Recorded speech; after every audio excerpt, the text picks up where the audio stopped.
What can you tell me about voodoo? You already sat through my lecture on the subject, Mr. Knight. Perhaps next time you could stay awake and learn something. What do you know about the voodoo murders? I've read about them in the papers. I must admit to some interest. But according to the newspapers, the voodoo aspect is faked, so I haven't really pursued it. You know how Americans, especially Hollywood, treats voodoo. I'm sure there are many so-called practitioners out there that have no idea what they're doing or the power they're playing with. What can you tell me about New Orleans? I find it interesting to see the occasional fragment of voodoo practices in the everyday culture of New Orleans. Do you know anything about snakes?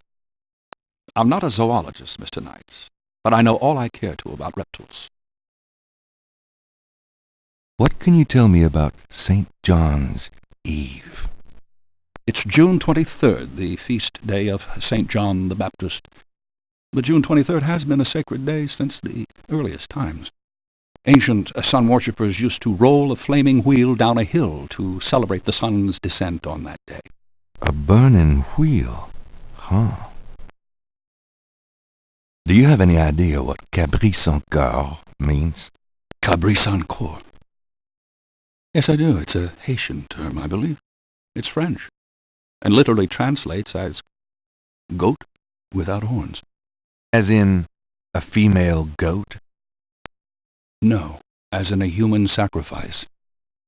Sacrifices in voodoo are usually of the animal variety. Chickens, bulls, goats. If the gods demand a goat without horns, it means a human being. Do you know anything about Marie Laveau? While I find the colloquial bastardizations of voodoo somewhat interesting from a sheerly intellectual point of view, there's not a lot of relation between people like Laveau and true voodoo practices. Do you know anything about animal masks? As I said in my lecture, which I assume you actually listened to, is that animal masks, totems, are used extensively in most African voodoo religions.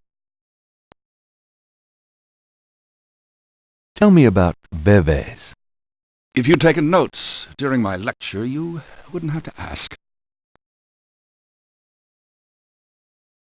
Have you ever heard of a Schottenjäger? I'm afraid I can't help you there, Mr. Knight. Tell me about yourself. All right, Mr. Knight, I'm 35, a fully tenured professor at this university, as well as a fellow at Cambridge. My doctorate was obtained at Syracuse. Yes, Syracuse, in religious studies.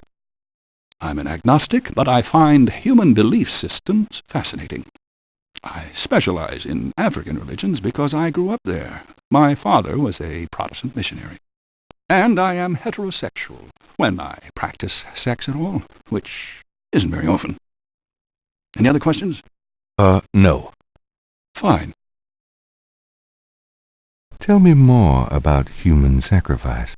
It's very rare. Most voodoo practices do not include human sacrifice as a matter of record, but it is theoretically possible if that's what the gods demand. For example, one of the chants I had translated for me from a Haitian ritual went like this. Mistress Erzulie, come and aid us. If a cock is demanded, we will give it. If a bull will suffice, behold it. But if a goat without horns is required for sacrifice, oh, where will we find one? Erzulie is the gentlest of Loa, so they call on her for mercy. But I have seen grown and powerful Hungan tremble before a possession by one of the more violent Loa, such as Papa Nebo. Clearly, they are afraid that something of the sort will be ordered, or that the Loa will simply take it for themselves.